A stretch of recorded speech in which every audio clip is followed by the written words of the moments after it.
Sir, భారత్‌కి వ్యతిరేకంగా China 500 యుద్ధ విమానాల్ని, అదే 5th జనరేషన్ యుద్ధ విమానాల్ని, ఫైటర్స్‌ని మోహరించినట్లుగా తెలుస్తోంది. మరి భారత్ వద్ద ఒక్క 5th జన్ యుద్ధ విమానం లేదు. అంటే ఇప్పుడు భారత్ డేంజర్‌లో ఉన్నట్టా? ఎస్ అండి. ఇప్పుడు అంతర్జాతీయంగా ముఖ్యంగా యునైటెడ్ స్టేట్స్ ఆఫ్ అమెరికా నుంచి మనకు కొన్ని ఇంటెలిజెంట్ అంటే అక్కడ నుంచి పెంటగాన్ రిపోర్ట్లు ఏం చెప్తున్నాయంటే ఇండియాకి ఒక బిగ్ వార్నింగ్ ఇస్తున్నాయి అనమాట. ఎందుకంటే చైనా, డ్రాగన్ చైనా భారత్కి వ్యతిరేకంగా, ఎందుకంటే ఎందుకు భారత్కి వ్యతిరేకంగా అంటున్నానంటే భారత్కి సిల్గురి ట్రాక్ అంటే సిల్గురి సిక్కిం, అరుణాచల్ ప్రదేశ్కి 150 కిలోమీటర్ల బౌండరీ దూరంలో, అంటే చాలా దగ్గరలో దాన్ని ఏంటంటే సిగాట్సి అనే ఒక ఎయిర్ బేస్లో ఒక ఈ J-20 మైటీ 5th జనరేషన్ ఫైటర్స్ని మోహరించినట్టు తెలుస్తుంది. అందులో PL-15 air to air missile అనేది చాలా బియాండ్ విజువల్ రేంజ్ అనమాట, BVR అంటారు.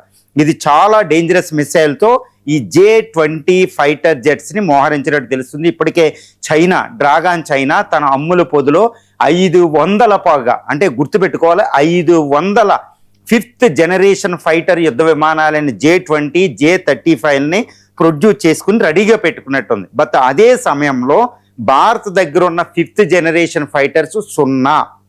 చైనా దగ్గర 500 5th జనరేషన్ J-20 ఫైటర్స్ ఉంటే భారతదేశం దగ్గర 0 ఫైటర్స్ ఉన్నాయి 5th జనరేషన్. అంటే భారత్ మీద ఇప్పుడు చైనా యుద్ధానికి సంసిద్ధంగా 500 J-20 ఫైటర్స్ని యుద్ధ విమానాలు మోహరించింది. మరి భారత దగ్గర 0 5th జనరేషన్ ఫైటర్స్. మరి భారతదేశం చైనా మీద గెలవగలదా? This is the biggest question. తర్వాత ఇప్పటికే పాకిస్తాను 3310 కిలోమీటర్ల బౌండరీలో పాకిస్తాను, తర్వాత 4100 కిలోమీటర్ల బౌండరీలో బంగ్లాదేశ్, 4000 కిలోమీటర్లకు పైగా చైనా, అంటే 15000, ఆల్మోస్ట్ 11,000 కిలోమీటర్ల బౌండరీలో శత్రు దేశాలు మోహరించున్నాయి. ఇటు పాకిస్తాన్, బంగ్లాదేశ్, చైనా 3 ఫ్రంట్ వారు, లేకపోతే 2 ఫ్రంట్ వారు మోహరించింది. మరి ఇలాంటి సందర్భంలో భారతదేశం దగ్గర ఎయిర్ ఫోర్స్ ఎంత ఉంది? 0 ఫైటర్స్ 5th జనరేషన్ ఫైటర్స్. 2030-35లో కానీ ఈ ఆమ్కా ఫైటర్ జెట్స్ మనకి ఎయిర్ ఫోర్స్ దగ్గరికి వచ్చే ఛాన్స్ లేదు. నెంబర్ 1, భారత్ చాలా చాలా డేంజర్లో ఉందని చెప్పడానికి ఇది ఒక ఉదాహరణ అనమాట. తర్వాత రెండో విషయం ఏంటంటే మన LCA లైట్ కంబాట్ ఎయిర్ క్రాఫ్ట్ని బాగా 1, 2, 3 అని తీసుకొస్తున్నాం లైట్ కంబాట్ ఎయిర్ క్రాఫ్ట్ని. కానీ వాటిలో కొన్ని లోపాల వల్ల గ్రౌండింగ్ తీసుకురావడం జరిగింది. మరి ఆ లోపాలు ఏంటి ఇంకా పూర్తిగా మనకి తెలియలేదు. అంటే LCA పూర్తి సామర్థ్య పట్టింతో ఉందా లేదా అనేది ఒక డౌట్ వచ్చింది. మరి LCA లేవు. తర్వాత భారత్ MiG-21ని రిటైర్డ్ అయిపోయింది. రీసెంట్గా MiG-21 ఫైటర్స్ని భారత వాయుసేన నుంచి మనం బయటికి పంపేశాం 60 సంవత్సరాల సేవ తర్వాత. దాని తర్వాత ఇప్పుడు భారత వాయుసేన స్ట్రెంగ్త్ 42 స్క్వాడ్రన్లు ఉండవలసిన భారత వాయుసేన ఇప్పుడు 29 స్క్వాడ్రన్స్తో పనిచేస్తుంది. అంటే 42 బదులు 29 స్క్వాడ్రన్స్తోనే పనిచేస్తుంది. అంటే 13 స్క్వాడ్రన్స్ తక్కువ ఉంది భారత వాయుసేన ఇప్పుడు. అంటే ఆల్మోస్ట్ 770 వరకే ఫైటర్ జెట్స్ ఉన్నాయన్నమాట. మరి ఇలాంటి సందర్భంలో చైనా, పాకిస్తాన్తో వారు వస్తే తట్టుకోగలదా? ఇది పెద్దది. పాకిస్తాన్తో యుద్ధాన్ని మనం ఈజీగా తట్టుకుంటాం. మరి చైనాతో యుద్ధం వస్తే తట్టుకోగలమా? మరి పాక్ చైనాలు కలిపి వస్తే తట్టుకోగలమా? పాక్ చైనా బంగ్లాలు కలిపి వస్తే 3 ఫ్రంట్ వారు ఎక్కడ తట్టుకుంటాం? ఇది అత్యున్నతమైన ఒక పెద్ద క్వశ్చన్ అనమాట. ఇదే చర్చ బాగా నడుస్తుందండి. ఇప్పుడు చైనా విషయానికి వస్తే చైనా షిగాట్సే అనే ఎయిర్ బేస్ ఒకటి, తర్వాత ఇప్పుడు టిబెట్లో ఉన్న నింగ్చి అని, తర్వాత లడక్ దగ్గరలో జింజియాంగ్ ప్రావిన్స్లో ఉన్న కష్గారు, గరో, హోటాన్ ఈ ఎయిర్ బేసుల్లో J-20, J-10, J-15, ముఖ్యంగా J-20, J-35 లాంటి 5th జనరేషన్ ఫైటర్స్ అని సిద్ధం చేసింది. 1, 2 కాదండి, 10 కాదు, 30 కాదు, 100 కాదు, 500 ఫైటర్ జెట్స్ని 2012 నుంచి మోహరించింది. మరి భారత్ ఏం చేస్తుంది? ఇంతవరకే 5th జనరేషన్ ఫైటర్ 0 మాత్రమే ఉన్నాయి, మన దగ్గర లేవు. 2, రష్యా నుంచి మనం Su-57 కొనడం లేదు. 2 సంవత్సరాల నుంచి నానిస్తున్నాం, దాన్ని కొనలేదు. అమెరికా కూడా తన fighter 5th generation fighter F-35, F-22 రాప్టర్ని మనకు ఆఫర్ చేసింది. మనం అమెరికాను కూడా కాదన్నాం. అమెరికా దగ్గర కొనలే, రష్యా దగ్గర కొనలే. మరి 5th జనరేషన్ ఫైటర్స్ లేవు. కేవలం రఫేల్సే కొన్నాం. ఇంకోటి 114, 214 అంటున్నాం. అవి కంప్లీట్ కాలేదు. ఇది మళ్ళీ LCL చూస్తేనేమో గ్రౌండింగ్ అయినాయి, ఇది లేదు. MiG-21 రిటైర్డ్ అయినాయి. ఈ 42 బదులు 29 స్క్వాడ్రన్స్లు ఇప్పుడు ఉన్నాయి. అంటే ఒక భయోత్పాతమైన పరిస్థితి భారతదేశంలో ఉందా? మరి ఇది పరిస్థితి అనమాట. మరి ఇలాంటి సమయంలో చైనా మన మీద దాడికి పాల్పడితే పరిస్థితి ఏంటి, గెలవగలమా అనే ఒక క్వశ్చన్ ప్రతి భారతీయుల్లో ఉదయించక మానదు. ఇప్పుడు నేను చెప్పిన దాని ప్రకారం ఒక భయోత్పాతమైన కండిషన్లో, ఎందుకంటే J-20 ఫైటర్ జెట్లో దాని తడాకా చూస్తే మనం J-20 fighter America F-35 F-22 Raptor లాంటి యుద్ధ విమానాలతో పోటీ పడగల యుద్ధ విమానం చైనా విమానం. ఇలాంటి విమానం భారత దగ్గర లేదు. Absolutely we don't have such kind of 5th generation fighter in India. మన ఆర్సెనల్లో లేదు. మరి ఏంటి అంటే J-20 కోసం చూడాలంటే ఇది ఎయిర్ సుపీరియారిటీ కోసం తయారు చేసింది పూర్తి స్థాయి స్టెల్త్ ఫైటర్. రాడార్లకి సమీపంలో అది దొరకదు. దాన్ని పట్టుకుని దాన్ని పేల్చడం అనేది అసంభవం. తర్వాత అది 37 టన్నుల బరువు కలిగి ఉంటుంది. 12 టన్నుల ఫ్యూయల్ తీసుకెళ్ళగలుగుతుంది.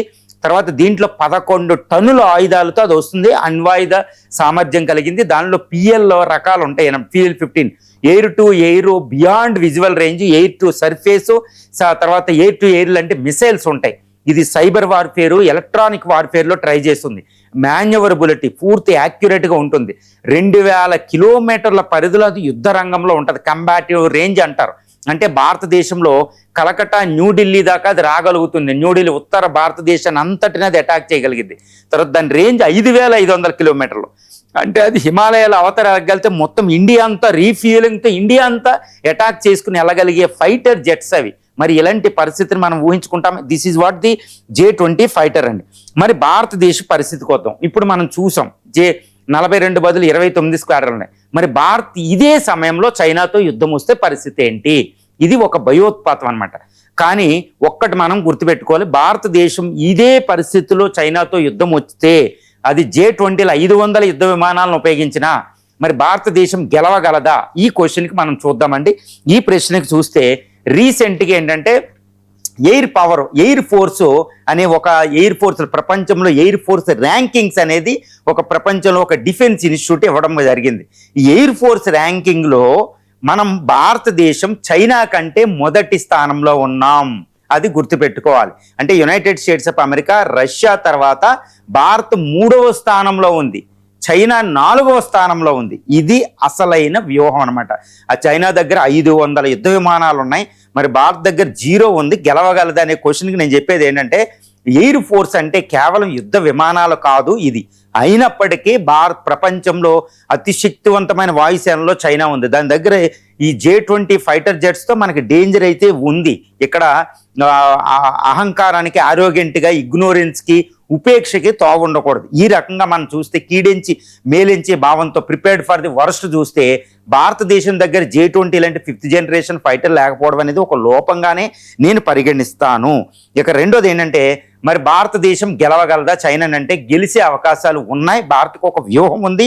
అద్భుతమైన వ్యూహంతోనే భారత్ ఉంది. ఇప్పుడు ఈ యొక్క చైనా ఎయిర్ బేస్లో టిబెటన్లో చూస్తే ఈ హోటాను, గర్రో, కష్గారు నుంచి షిట్గే లాంటి ఎయిర్ బేస్లో ఒక 20-30 ఎయిర్ బేస్లో చైనా యొక్క యుద్ధ విమానాలు, ఎయిర్ డిఫెన్స్ సిస్టమ్లు చాలా పటిష్టంగా మోహరించున్నాయి. ఇప్పుడు మీకు ఫోటోలో చూపించినట్టు. కానీ ఇండియాకు వస్తే ఇండియా కూడా ఈ అరుణాచల్ ప్రదేశ్లో తేజ్పూరు, గౌహతి, తర్వాత వెస్ట్ బెంగాల్ నుంచి, సిక్కిం నుంచి మనం కూడా ఎయిర్ బేసుల్లో Su-35, Sukhoi 30, MKI 4th generation ఫైటర్లు, రఫేర్ ఫైటర్స్, S-400లు మనం అక్కడ మోహరించి పెట్టాం. ఇక లడక్ వచ్చేటప్పటికి మనం న్యోమా, దౌలత్ బేగ్, ఓల్దీ అంటే ఎయిర్ బేస్లు ఈ నార్త్ ఇండియాలో ఉన్న మనకి చూస్తే ఇటు లక్నో, బీహారు ఈ నుంచి, తర్వాత అరుణాచల్, మనకి హర్యానా, తర్వాత ఢిల్లీ, ఆగ్రా ఎయిర్ బేస్లు చూడాలి. జమ్మూ, శ్రీనగర్ ఎయిర్ బేస్లు మనం కూడా అదే విధంగా యుద్ధ విమానాలని హిమాలయాల సౌత్లో అంత వెంబడి మనం మోహరించాం. చైనా దగ్గర ఉన్న ఎయిర్ బేస్లు 5th జనరేషన్ ఫైటర్స్ ఉంటే మన దగ్గర 4th, 4.5 జనరేషన్ ఫైటర్స్ మాత్రమే ఉన్నాయి. దానంత స్థాయి, అంత నెంబరింగ్ కూడా మనకు లేదు. కానీ ఇక్కడ ఒకటి ఇప్పుడు నేను చెప్పబోయే ఒక్క విషయమే ఇండియాని చైనా మీద గెలిపించగలుగుతుంది అనమాట. అది ఒక ధైర్యం. అలా అని ఉపేక్ష కుదరదు. కొన్ని మెజర్స్ తీసుకోవాలి. ఏంటి విషయం? ఏ విధంగా మనం చైనాని కొట్టగలం? ఎందుకు మనల్ని అటాక్ చేయడంలో గాల్వాన్ వ్యాలీ యుద్ధం దాకా వచ్చిన చైనా వెనక్కి తగ్గింది, మోడీ వెనక్కి తగ్గలేదు. మరి ఎందుకు అంటే ఒకటండి, అదేంటంటే ఇప్పుడు చైనా ఎయిర్ బేస్లన్నీ టిబెటన్ హిమాలయాస్లో 4000 మీటర్ల పైన, అంటే సముద్ర మట్టానికి 4 కిలోమీటర్ల ఎత్తులో ఎయిర్ బేస్లన్నీ ఉంటాయి. ఇది గుర్తుపెట్టుకోవాలి. వేరే ఇండియా ఎయిర్ బేస్లన్నీ సముద్ర మట్టానికి 300 మీటర్లు మాత్రమే, 300-400 మీటర్లు మాత్రమే ఉన్నాయి, లడఖ్లో మినహాయిస్తే. అదే చైనా అయితే 4 కిలోమీటర్లు ఎత్తులో ఆయన ఎయిర్ బేస్లు ఉన్నాయి. మనం 300 మీటర్లు, 1/2 కిలోమీటర్ కూడా లేదు. ఇది అసలైనది. అంటే జోగ్రఫీని ఇప్పుడు చూడండి, ఇరాన్ అమెరికాని ఓడిస్తుంది. జోగ్రఫీ, వెపనైజేషన్ ఆఫ్ జోగ్రఫీని భౌగోళికతనే వెపన్ చేసేయాలి. మనకి హిమాలయాలు ఉన్నాయి, ఎత్తు. ఇప్పుడు ఏంటంటే తక్కువ ఎత్తులో ఎదుగుతాం కాబట్టి మనకు ఆక్సిజన్ ఎక్కువ ఉంటుంది. ఫుల్ సామర్థ్యంతో, అంటే 10 టన్నుల బరువు మోయగలిగే రఫేల్లో 10 టన్నుల ఆయుధాలు వేయగలుగుతాం. కానీ అక్కడ చైనా 11 టన్నుల బరువు ఆయుధాలు తీసుకెళ్లగలిగే J-20 కేవలం 4-5 టన్నులతోనే మాత్రమే వస్తుంది. మరి ఇది ఎగిరిన, గాలిలోకి ఆయుధాలు లేకుండా ఎగిరిన ఉపయోగం ఏంటి? ఇదనమాట, కత్తి లేకుండా యుద్ధం చేసినట్టే. కాబట్టి దాది ఎగరడం కూడా చాలా కష్టం. ఆక్సిజన్ చాలా తక్కువ, 50% ఆక్సిజన్ ఉంటుంది అక్కడ అట్మాస్ఫియర్లో.